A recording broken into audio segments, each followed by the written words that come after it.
thank you, Sam, for joining me here today for this live.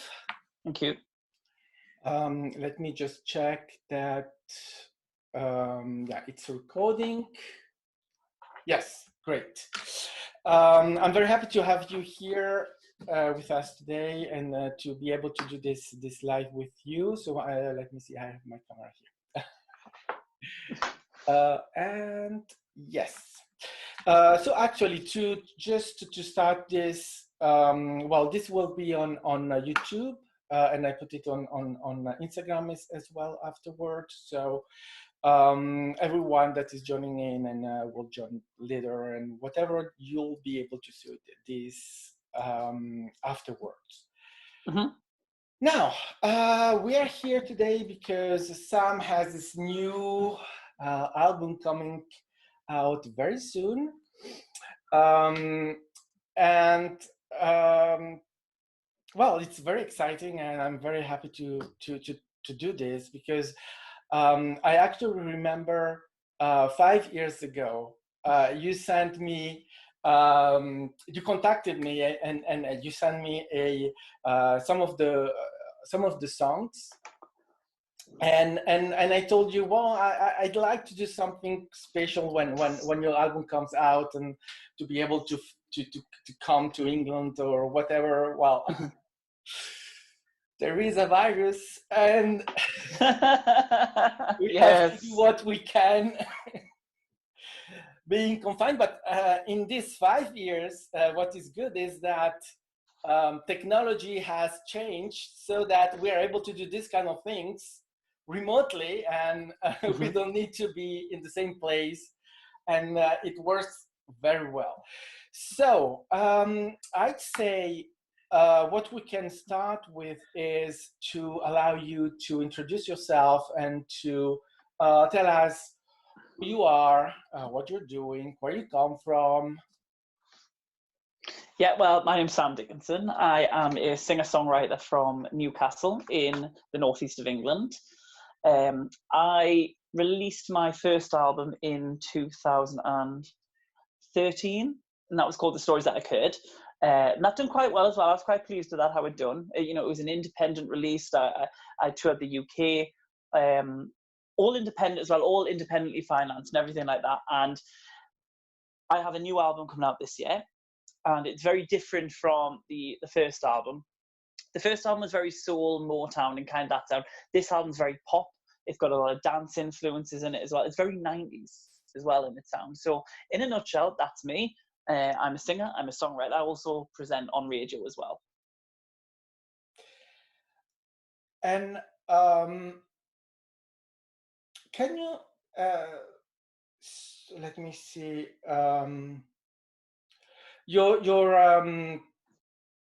you said that your first album came out in 2013, is it? Mm-hmm. What you said? Mm-hmm. Yes. Yes. And so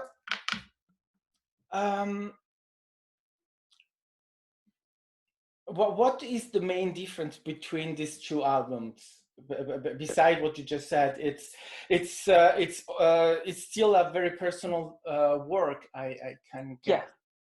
Oh yeah, totally. The main difference is growth, and not just musically, but as a human being as well. So the first album, I wrote the majority of the first album in my early to mid 20s. And that album really, with the exception of one or two songs, really centered around love and heartbreak.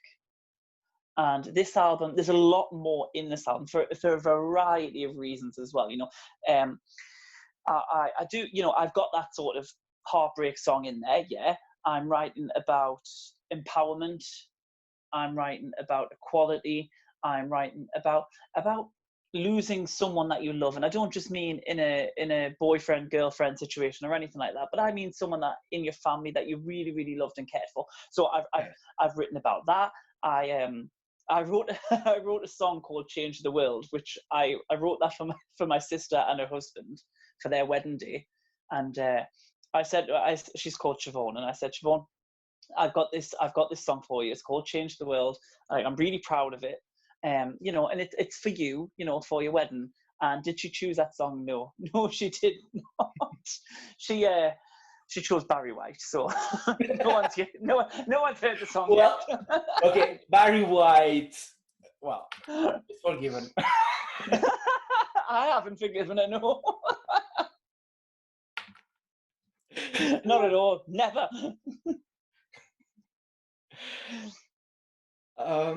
So yeah, this album that's coming out now it's very centered around growth, and I wanted to change the sound. I wanted to do something that was the music that I grew up with. Mm. You know, I grew up listening to the 90s British soul invasion, the Lighthouse Family, the Gabrielles, the Beverly Knights, the Lisa Stansfields, all of that. So it's all centered around the M Peoples. It's all centered around that.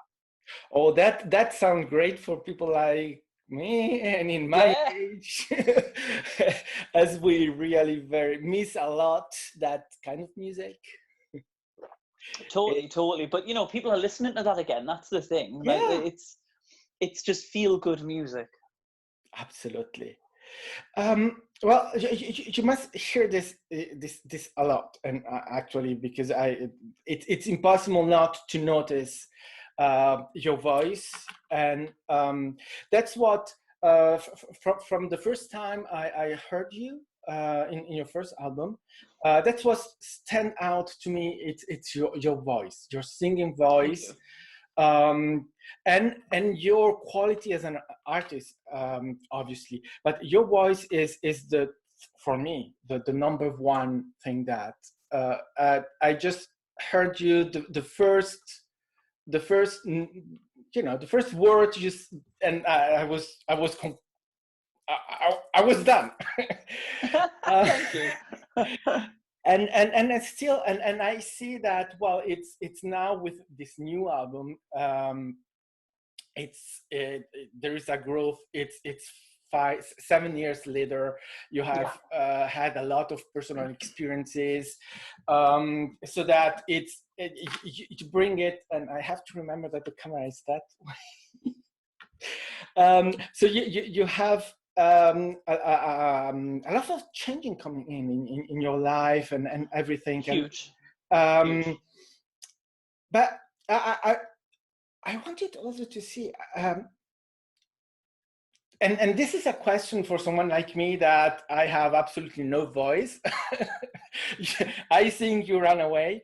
When did you realize that you had this wonderful voice, and that it was so unique? Because when you sing, you instantly it's Sam singing. Probably not until fairly recently, actually, if I'm completely honest. I grew up and I always wanted to sing, and I would sing, and if at school, for example, I would always enter the singing or the talent competitions and things like that. But I never won. I never got close to winning. I never even got the final. I was always second best or third best or fourth best to someone else. And I was always told, and I suppose this comes with, because I realize now that there's no shame in saying yes, you can sing. There's no shame in saying you can do something well. If anything, it's a good thing to say that, as long as you work at what you do, which I do. And I spent probably, even during the recording of the first album and the promotion of the first album, I was told by people in the industry, people that is, change your voice, it's not commercial enough, do this, What? do this. And it becomes a very common thing with unique voices. So you take a singer like Anastasia, for example, who I adore. Before she really made it and became famous, she was told to constantly change her voice, and didn't. And I haven't as well. And I feel like I've matured into my voice. So for people, it's only now that people are turning around and are saying, this is a really unique voice, is this. So it's quite a new thing, really, on the grand scheme of things. I've always knew I could sing. Yeah. But that word unique gets bandied about a lot, and it's only just starting to get bandied around towards me. Wow, interesting. If that makes any sense. Well, it's interesting. For me, that was really instantly what stand out. And I mean, the quality But of that's what the I've always work. wanted. I've always wanted someone to hear one of my songs and know who it is straight away. Like they do Joss Stone. You know, you listen, or an Aretha, or whoever. You put a Joss Stone song on before Joss Stone sings, you know it's Joss Stone. Yes. And that's what I've always wanted. But well, it's confusing somehow, because, well, it's even not confusing. It's not surprising somehow, because there is a tendency to always want it to change the way people are. You should be more like this or more like that, and this is something that in the industry, and not just in the singing or music, or also in acting, very often you hear prominent and less prominent people saying, oh yeah, they wanted me to do it differently, not to do this way, Yeah. And with people that you will never expect, because you say, wow. Anyway, that's good that you didn't accept to change, because No, absolutely, your voice is a diamond. It's something that thank you. absolutely keep it, because so you said that you wanted to become a singer early on. Is it correct? That's what you said. Yes. Yeah. And so how did you made it happen? Because it's one thing is to say, I want to become a singer. Another thing is to actually become a singer. I think the thing with me is I've never had a record You deal. never I've never question. had agents, anything like that. Do you know what I mean? So I've always done everything myself. So if you want something, go for it. And that's just a message in life in general, where, you know, if you have some ambition in life that you want, then you try your best to make that happen. I've always wanted to be a singer. I've always wanted to be a songwriter. And, you know, every song that I release isn't the only song that I've written. I've written so many songs that people haven't heard because I just didn't think they were good enough. Yeah. Or they weren't right for a project, you know? So it's not, you're not always going to get everything that you want straight away. Mm-hmm. But keep at it. Like, you know, keep at it. There's no shame in it whatsoever. And I suppose the beauty of it is, with technology and the way things go, is you don't need a major label these days. You don't even need a record label these days. All you need to do is have a focus on what you do and consider what you do to be the product of what you're selling, and then run with that. Yeah. You know, if you're releasing a song that you really believe in, that you really love, push it as much as you can. Just like I did with All We Are last year, for example. Yeah. Well, it's a great thing, because if it's, I think it's very hard to arrive to that point where really a major or anything like that, it's really interesting. And in these days anyway, if you don't do The Voice or Got Talent or whatever there is, you don't enter the mainstream in the industry. So it's not that has made it easier for people to get in. I think, because people go in that way and they disappear very quickly, at least. Yeah, they do. They disappear very quickly. And I also feel that when you learn the industry, when you learn your craft and you're not famous, you're not in the public eye, you do make mistakes, and you work out there's things that work for you, there's things that don't work for you. When you do a show like that, all your mistakes are in front of the nation. Yeah. You say something, you do something wrong, that's what people remember you by. You know, it's kind of like you've not had that training. Yeah. Where you can make these mistakes when people aren't really watching. Yeah, and I mean, you have to be allowed to grow with it. Yeah. And which is what they used to do before these talent shows. They used to grow and to have, becoming famous will take some time, but they had the time to grow with it. And when they arrived at that stage, they had already 5, 6, 7 years of career. Oh yeah, totally. Yeah, exactly. You know, and now they're just straight there in front of the camera, and a million of people are watching you, and you open your mouth and everyone is saying, oh, he said that, he did that. Yeah, totally, exactly. But this is what happens when you do talent shows like this. Yeah. Or that, sorry. Yeah. So walk us a little bit through the process of creating this album. So it's the album. So Crying Wolf is the first single. Third. A third. Oh. Third, yeah. I had a single out in January and I had one out in March as well. So they're out now for people to listen to. This is when you're an independent artist, you've kind of got to focus where your budget and your planning goes. And the budget and the planning has gone on this song that's coming out in May and a song that I have coming out in July as well. Right. So these are the first two proper singles, shall we say. That's why, because I was trying to go on what is Apple Music, and I wanted to pre-order. Mm-hmm. And I saw that it was a little strange, but I'll ask you later about that, because I couldn't pre-order actually. So I don't know why. It's strange, but we'll come to that later. So there are 14 tracks on this album. Yeah. Walk us on through your process of having this 14 tracks, and how this came along. How did you do it?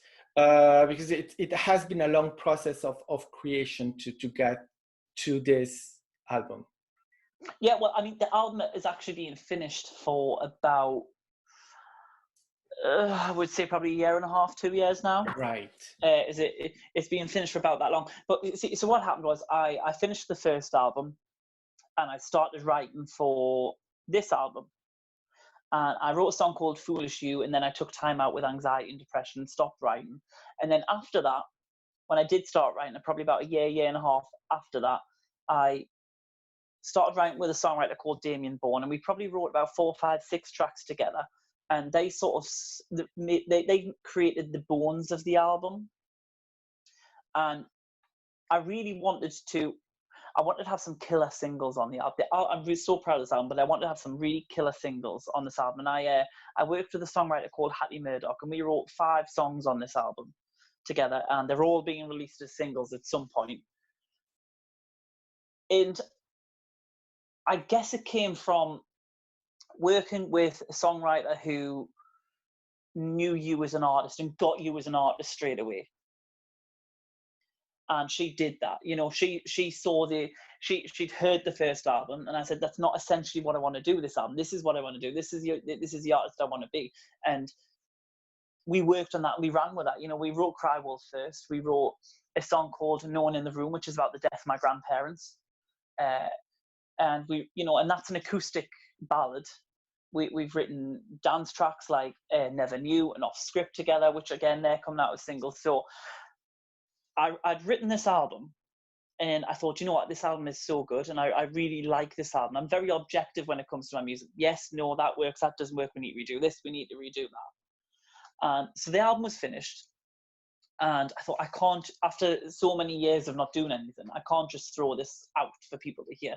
So I wanted to do a 3-part EP series, which, for those that don't know, an EP is just essentially a mini album, 4 or 5 tracks. And I wanted to do 3 of those. So I brought I'd done a Pledge Music campaign, brought the first one out, which had the single Wild Sun. Then I brought the second EP out, which had All We Are on, which done really well. And these songs were all written after the album, but they've come out before the album. Right. And then I was going to release the third one, and the producer actually got attacked, got put in intensive care. He's fine, So that kind of held that up. So the 2 tracks, which were Diamond Skin and Missing, that were going to go on EP3, have then gone onto the album. We've moved the album forward. So that's how it's all really. Long story short, that's how it's all come about. Right. Wow. I've so I got the attention. So you had my attention when you did your Facebook Live. Yes, thank you. It was what, 2 weeks, 10 days ago, or something like that. Yes. And well, I was just on Facebook, and suddenly I see your live. Said, oh, great, that's. And it was funny because at first I was hearing when you were singing, I was and the new songs, and then I realized, oh yeah, I heard them before. That's because, oh right, okay, that's new. But you it's amazing because instantly I feel connected, and it's something magic happening when you sing, and I think it cannot be described it because everyone reacts in a different way, but I really feel that there is a magic with your voice, your songs, your music, and you're just bringing people in a amazing journey with when you sing, and it's just fantastic, because it doesn't happen with everyone, and for me, I feel with you it's just like that. Thank you. And so I know that it's not fair to ask this, and I'm not going to ask it that way, but sometimes, well, there are favorite songs or something like that, and but I'd like more to explore your emotional attachment to the songs. How do you feel about them now that you are releasing them? Mm-hmm. You went through your creational process. Now it's the moment where and I've seen you calling them your babies. Yeah, the moment they are. They go and they are. It's really out there. So what is your attachment, feelings about them? How do you feel about this album? You know, the thing is, I remember where I was, how I wrote each song, and what I was feeling at the time when I wrote those songs. You know, a song like "No One in the Room," for example, and this is a really, really personal song. It's probably the most personal song that's on the album. So a song like "No One in the Room" was about the death of my grandmother, and how that affected me. And it's called "No One in the Room" because the first gig I ever done, I used to perform in working men's social clubs, and not for very long. I couldn't deal with it for that long. So I used to perform there, and in the encore, I used to sing "Will Young All Time Love." And I remember the first show I ever done. My grandma, she stood on the dance floor and cried.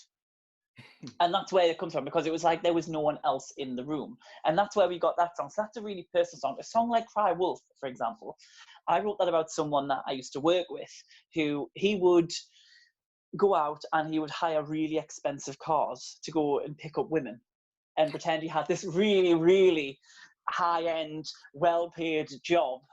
You know, and that's that's where that song came from. The idea, the concept of that song came from that.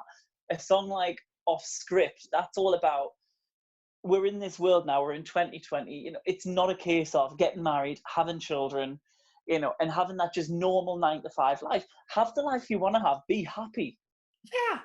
You know, and so all these songs come from different places. I've got a song that coming out called Never Knew, which was about someone who was my best friend for 10 years.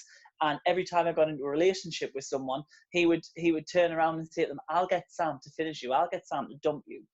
And he did, somehow he did, you know. So it's all about, there's so much on this album, and they are my babies. I've got a lot of love for them, because I've got a lot of love for them now because I was so critical of them during the creation of them, that I know they're the best that they can be. Well, you're pushing yourself. Yeah, well, you have to. Do you know what I mean? This is the first album to come out in 7 years, and it's got to be the best of the songs that I've written in that period of time, and it is, and they are. Wow.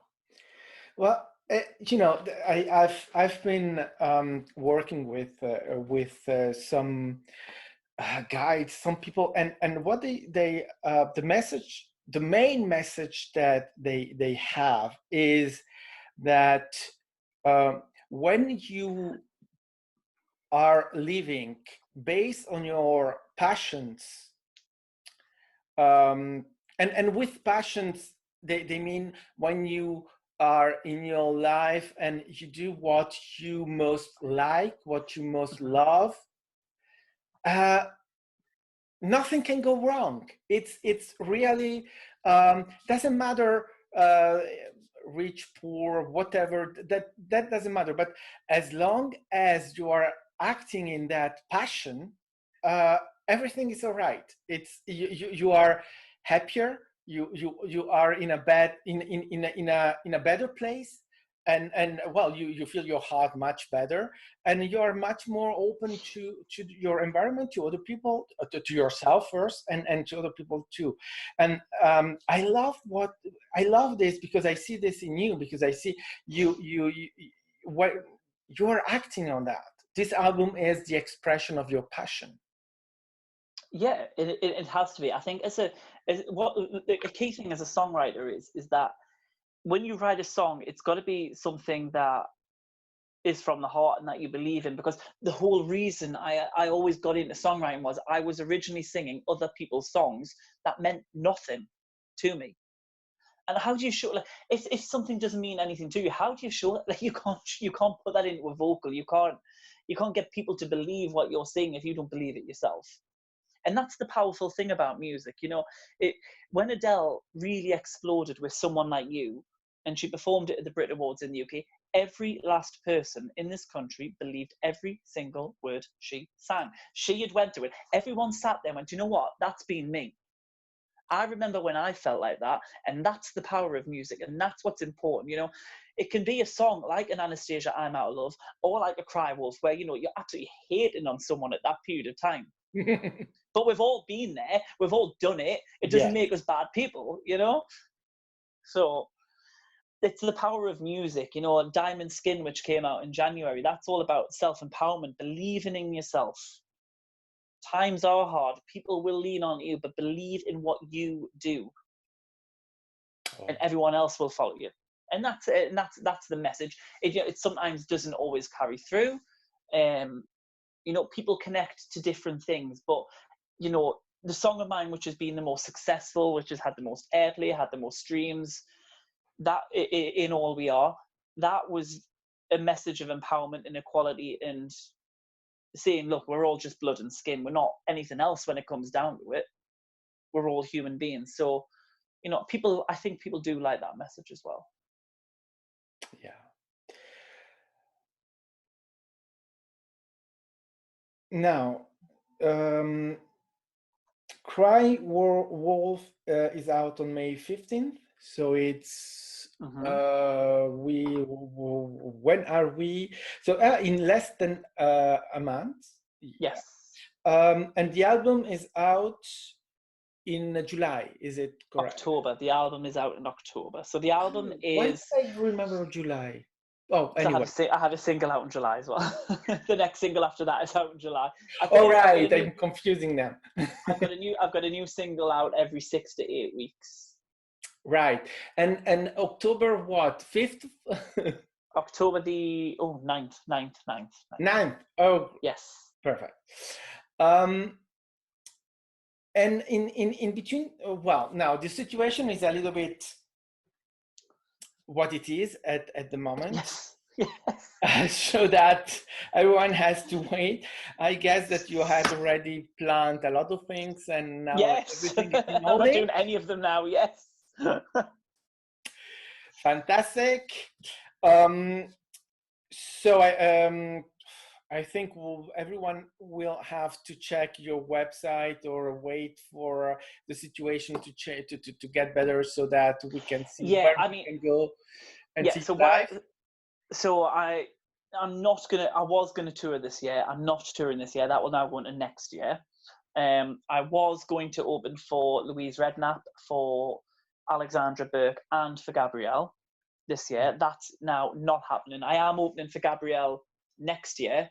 I am opening for Alexandra Burke on the 27th of September this year, and Louise Redknapp is that one's still a bit up in the air as to whether that'll go ahead or not. So they've all been rescheduled or in the process of being rescheduled.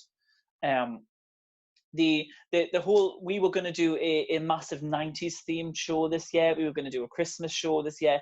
Those things are now on hold until 2021, and the main focus this year now is to promote this album, but promote it in probably a way that is different. So, you know, things like this, for example, you know, we're all adapting, we're all trying to change, we're all, Oh but yes, it's not a bad thing. You know, if everyone's sat at home at the minute, we're all sitting on social media all day. It does have its positives as well as its negatives. absolutely. You know, so the planning, and there was a lot of planning for this campaign, a huge amount of planning, that's kind of gone out the window, and we're now trying to replan everything. Wow. To suit to the current situation, basically, because we don't know what's happening week to week yet, never mind what's happening in October, but the album is coming out in October. That's sure. Well, yeah, it's such, I mean, never seen in the last, I think, in the last 70 years or something like that, to have a situation like this. No. Luckily for us, we have the internet. Yes. So I wouldn't have a career if it wasn't for the internet. Yeah, exactly.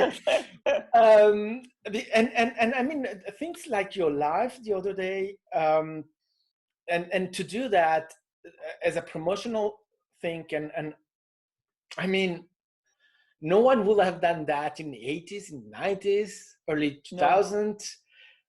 And now you're just doing it in your living room, in your room or wherever, and it's a way to already reach out to people, and I think it's not a bad thing, because sometimes if you are not a big name, you cannot go in certain places.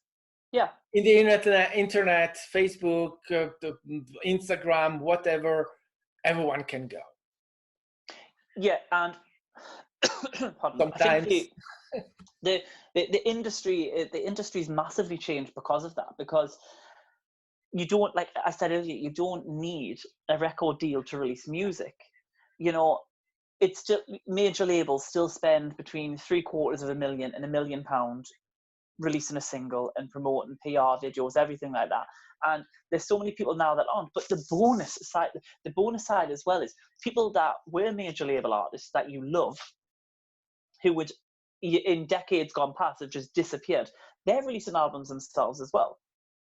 And the beauty what I find of that aspect is these artists actually create the best music they've ever created when they're not constrained, and they're creating what they want to create. Yeah.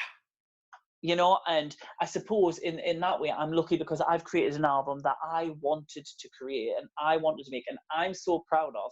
And I will sing this album from the rooftops right until it's released, and everyone can hear exactly why I've been going crazy about it for this period of time. Wow, it's amazing to see how passionate you are. I think that everyone will be passionate listening to it and feel that passion. I hope so, yeah. Because I think we can see that this comes directly from your heart, and that you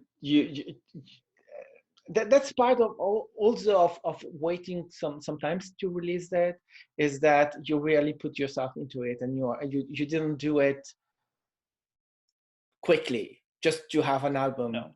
like many people are pushed to do. Yeah, well, I wanted people to hear a chunk of the album before the album came out. So before the album comes out, people will have heard 6 songs from the album. Yeah. And that's what I wanted people. I didn't want to just go, "Woo, here I am with an album." I wanted to say, "Look, listen to this song, then listen to this song, then listen to this song, and then here's the album. Here's the story." Mm-hmm. Fantastic. Now, I think that what we're going to do is to tell people how they can join you, how they can find you, first of all, on social media, and you have your website as well. Mm-hmm. Yeah. So anyone that is on Facebook, and of course this is on Facebook Live, it is search Sam Dickinson online. I'm on Instagram, Sam Dickinson Online. I'm on Twitter, Sam Dickinson, and the website is samdickinsononline.com. There's a links to all my social media there. And also, if you go to the shop button, the store button, or whatever it's called, you can pre-order a CD from the album. You can pre-order my previous albums. You can pre-order a cassette. I'm doing a limited edition cassette for this album as well, because cassettes were big in the 90s, and this is a 90s themed album. So there's a lot on there for people as well. So if people do like it, they can. And they can also go to Spotify, iTunes, Apple Music, Amazon, and search Sam Dickinson, and I'm on there. And you can pre-order the album on iTunes, the iTunes store, and on the Amazon store as well. Yeah, that's what I tried to do with the Apple Store, but I think I'm going to do it directly on your website. I think it's yeah. Well, if you order the CD, what happens is whenever I release a song, the MP3 is sent to your email, and with the CDs, because they are going to be pressed earlier, people that pre-order a CD will get the copy of the album a few weeks before the album's actually released. Oh yeah, that's so amazing. that's my little that's my thing for, because a lot of people still like a CD. So those that do like a CD, there's a little bonus. You're going to get it early. Perfect. And but I'll add all of this on the at the end of the live, and then on YouTube, and as I said, I will put this also on Instagram in their new thing that they have there. But you have to be careful, because they don't allow you to half an hour. I think they or 40 minutes. Anyway, if it's too long, I'll put it in 2 parts. But yeah, that's good. You see that this is what is great, is that you really can share it in many platforms and let it go like that. And wow. So now I'm very excited about this album, and I'm just it's good that it's in October, but yeah.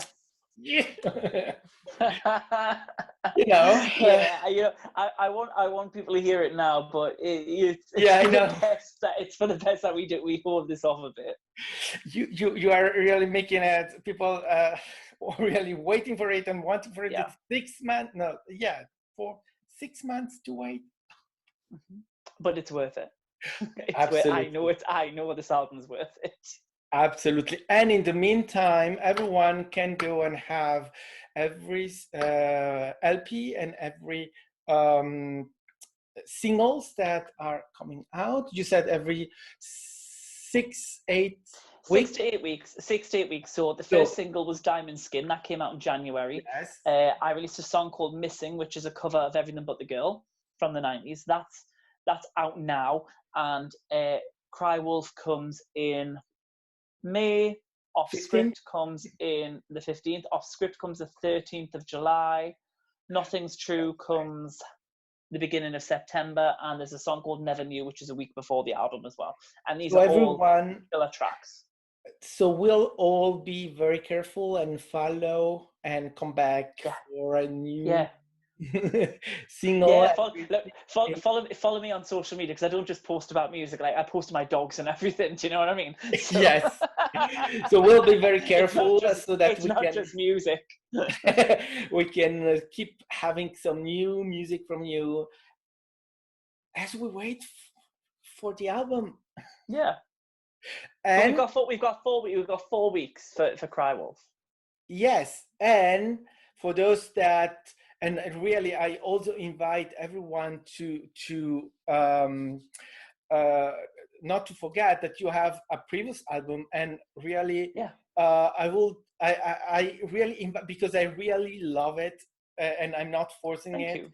but you can already discover Sam by buying his first album, because it's really great album, and Thank you. well, I love it. So Thank I you. can only just invite you to enter in his world with his first album, and then in October, Yeah.